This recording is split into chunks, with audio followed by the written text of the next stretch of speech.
Welcome to another episode of Career Strategies. My name is Rodney Hughes, Mr. 100%. And in today's episode, what I want to talk to you about is how to write a resume with no job experience. But specifically, you're going to discover how to avoid making the 7 deadly resume writing mistakes that cause most candidates to fail miserably when they're writing a professional resume. And so without further ado, let's dive right in. Deadly mistake number 1. Writing a resume that contradicts the #1 guiding principle of all success in the interview process. Now, this is extremely important for you to wrap your head around when it comes to your resume. Okay, this is huge. Matter of fact, it's so important that if you don't take anything else from today's episode, I want you to take this and really internalize what I'm about to say here. Okay. There's only one reason on God's green earth why any company or any hiring professional would ever hire someone. And if you don't know what this one reason is, then you're going to be set up for failure before you even get started. Before you even put a single word on your resume, you are literally set up for failure. The only reason on God's green earth why any company would ever hire someone is because they're trying to solve a very specific series of problems with that very specific hiring decision. Let me say that to you one more time. Okay. The only reason why any company would ever hire someone, regardless of industry, okay, regardless of the profession, is because they are trying to solve a very specific series of problems with that very specific hiring decision. Now, what does that have to do with your resume? Well, actually, before we even get to your resume, the resume part of it, what does that have to do with the #1 guiding principle? Well, the #1 guiding principle of all success in the interview process is focus on solving the company's problems, not yours. Let me say it again. Focus on solving the company's problems, not yours. See, most candidates go into this process all wrong. Okay. Most candidates go into the interview process thinking to themselves, me, me, me, me, me.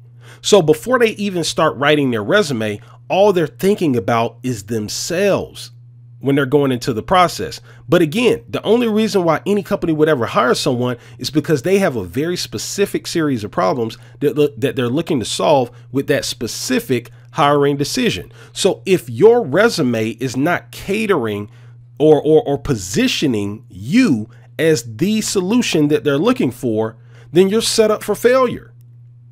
And so most candidates, what they do is when they're writing their resume, they're thinking in terms of, let me see how I can summarize my experience and things of that nature. But see, here's the thing. Nobody cares about your experience unless your experience is showing that you are the solution that they're looking for. I mean, it's really simple.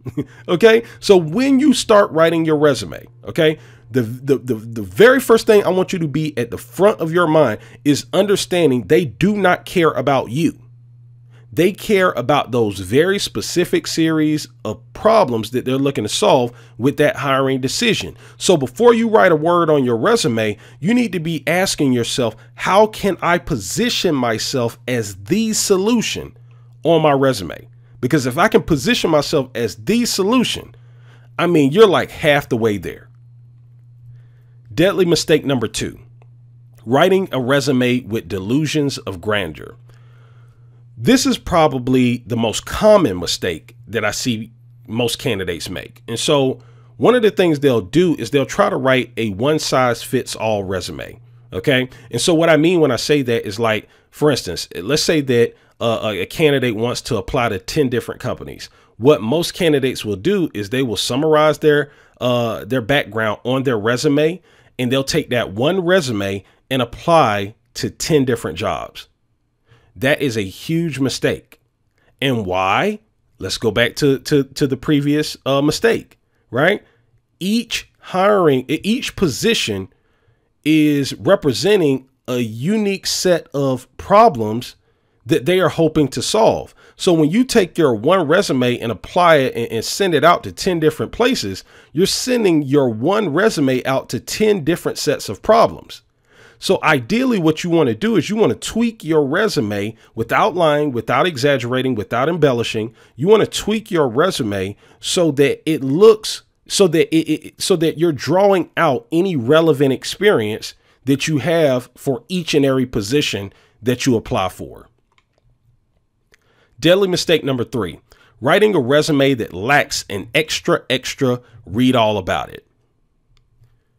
So here's the interesting thing. Okay. The way that I look at resumes is like this. I don't look at a resume as a summarization of my expertise. Okay. That's how most candidates look at it. The way I look at my resume and the way I would recommend you look at your resume is as a print advertisement. Okay. Because ultimately that's what it is. It's a print advertisement. Okay. And if you think about it in terms of a print advertisement, then the first thing that you got to ask yourself is, what do all great print advertisements have in common? And what they have in common is they have a headline.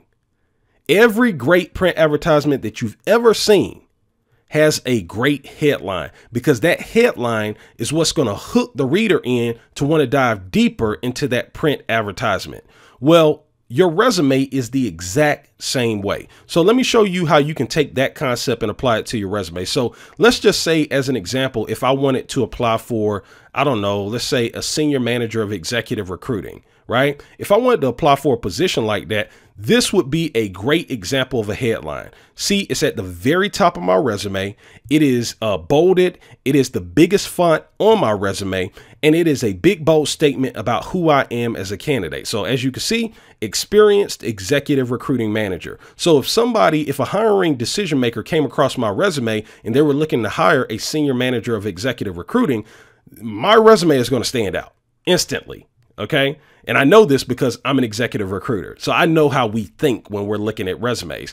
This is something that will stand out. And see, here's the deal. Even if you don't have experience in what it is in the specific position that you're applying for, right? You may have other ancillary experience that you may be able to draw to the forefront. So like, for instance, when I became an executive recruiter, one of the things that my boss was looking for was he was looking for someone who had a very strong background in business development. So, you know, if I didn't have any experience in recruiting, which I didn't when I first became an executive recruiter, I could put highly experienced business development professional.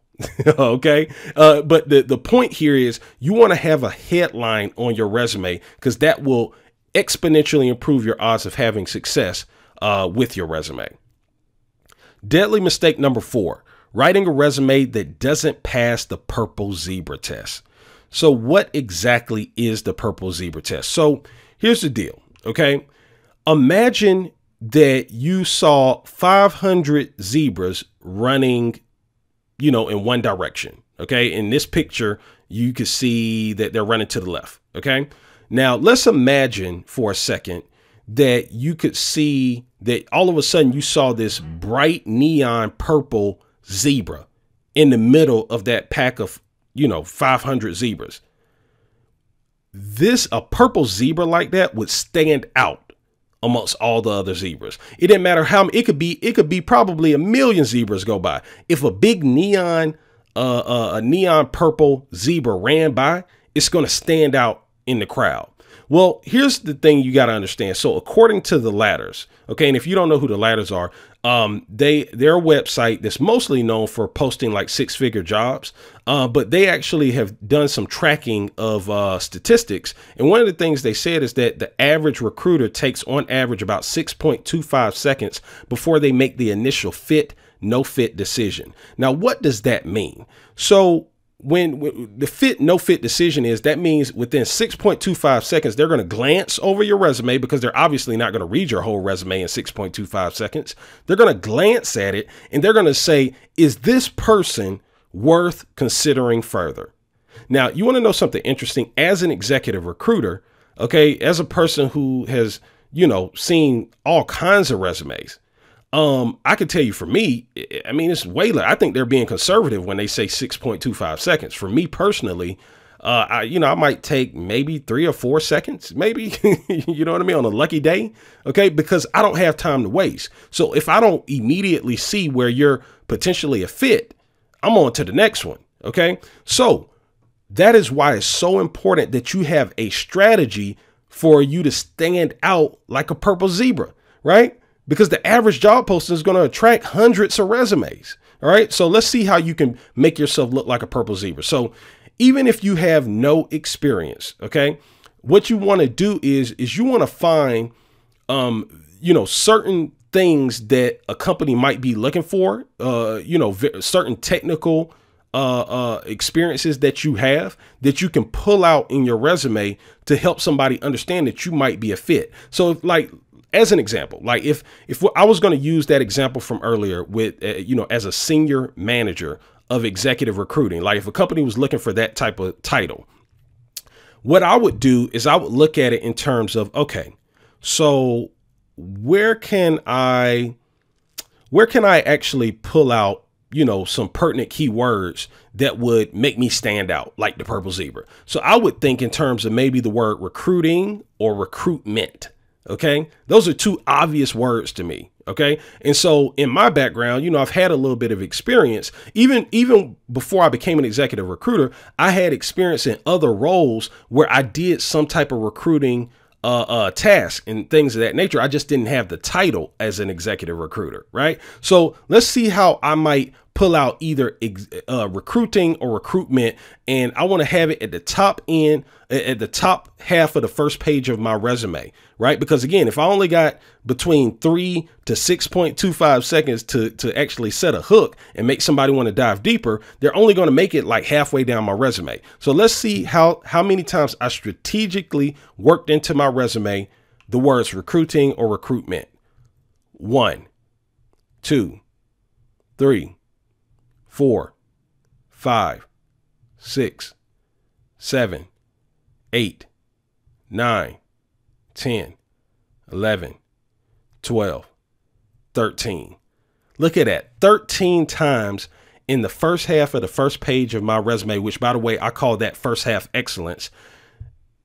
13 times I was able to draw out strategically words that I know would be of interest to a hiring decision maker, which makes me stand out like a purple zebra. Deadly mistake number 5, writing a resume that lacks structural excellence. This is a huge one. Okay. The structure of your resume is actually more important than the content itself.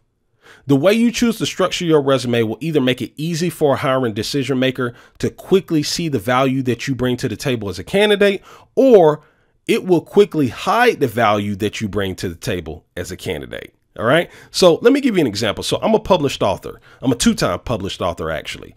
And here's what I can tell you as an author. Even if I had the world's greatest, and I do mean the world's greatest, if I had the world's greatest book, like content, if I structured that book where I made you have to read from right to left, as opposed to left to right, like 99.999% of the population has been trained how to read. Even if I had the world's greatest content, because of the way I structured the book, it will make it almost impossible for you to see the true value that I bring to the table for most people. OK, because you don't know, you haven't been trained to read from right to left. You've been trained how to read from left to right. Well, see, the same thing applies with your resume. I see too many people do too much busy stuff on their resume. OK, the goal is you want to have it simple and easy for people to just glance at and see, oh, yeah, this person is somebody I want to talk to. All right. Deadly mistake number 6, writing a resume that has too many grammatical errors. Please listen to me and listen to me clearly on this. OK, grammatical issues in your resume will halt your momentum in the job interview process. OK, and by the way, when I say way too many grammatical errors, if you have one grammatical error in your resume, it's way too many. OK, see, here's the deal. When you have grammatical errors in your resume, it makes your resume hard to read. OK, but more importantly, what it does here, you got to understand the interview process is a game of perception. OK, it's not a game of fact. Okay. You could be the world's greatest at whatever your craft is. Okay. But if you don't know how to control your perception in the job interview process, I mean, you're going to be set up for failure. Okay. It's almost guaranteed that you're going to fail, actually. Okay. And so the thing is that if you don't control your perception, if you have grammatical errors in your resume, whether you realize it or not, in the minds of a lot of hiring decision makers, you might be kind of coming across to them as being lazy, okay? Not having a keen eye for detail. And I don't know any hiring decision makers who want those type of qualities in a candidate, all right? So again, it'd be worth your weight in gold. If you're not good at grammar, find somebody that is, and even if you have to pay them to proofread your resume, it is worth the investment, all right? Deadly mistake number 7, the social media destruction of a well-written resume. Oh, here we go now. Follow me. Follow me. Please understand this. Your social media footprint, and when I'm talking about social media, I'm talking about things like especially Indeed. Okay, that's like the top one in the employment space. But like Indeed, Instagram, Facebook, Twitter, YouTube, go down the list. Okay. What you have to understand is that whether you think it's fair or not, your social media footprint will be treated as an extension of your resume. Now, listen, I get it. That's not fair because these, especially, Instagram, Facebook, these are all private, these are private platforms that supposedly are supposed to be outside of the business world. OK, but I can promise you that there have been many great candidates who have crashed and burned in the job interview process because they did not understand this fact. OK, because they did not understand that they would be judged by what is on your social media. You will be judged by it. OK, and so here's my recommendation. It makes no sense to have a phenomenal resume just to have something that's not so favorable on your social media, and then you end up losing the job opportunity because of it, because they're going to treat it like a part of your resume. OK, it's guaranteed. OK, I've seen it happen multiple times. All right. So what I would recommend is to be safe. OK, if there's anything even remotely questionable on your social media platforms, at least while you're going to get a job, when you're in the process of writing your resume, shut it down. You'd be better off not even having a social media footprint. OK, because if you shut it down, they're not going to be able to judge you off anything but your resume. OK, and you'd be much better being in that situation than for them to be impressed by your resume. And then they go to, YouTube or something and you're talking crazy. OK, but here's what I want you to understand. Now that you know what the 7 deadly resume mistakes are, if you avoid making these 7 deadly resume mistakes like the plague, you'll be able to avoid a tremendous amount of pain, rejection, and failure when it comes to writing your resume. And even if you don't have any job experience, okay, if you have no job experience, you'll still be able to have greater success. But once you get the actual interview, once you wrote that great resume and you get the actual interview, do you know how to avoid the major pitfalls in the interview process that cause highly qualified candidates to fail miserably in the job interview process? Are you confident that you know how to avoid those pitfalls?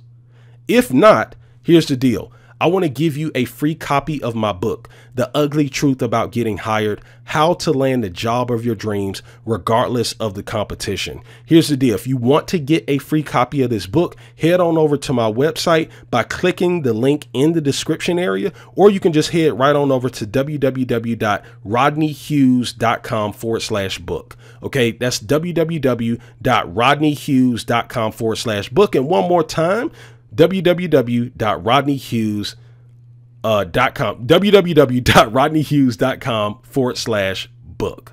All right. Listen, thank you so much for checking out this episode. Do me a favor. If you like this episode, smash that like button, leave me a comment, and subscribe to my channel. And guess what? I can't wait to see you in the next episode. Take care.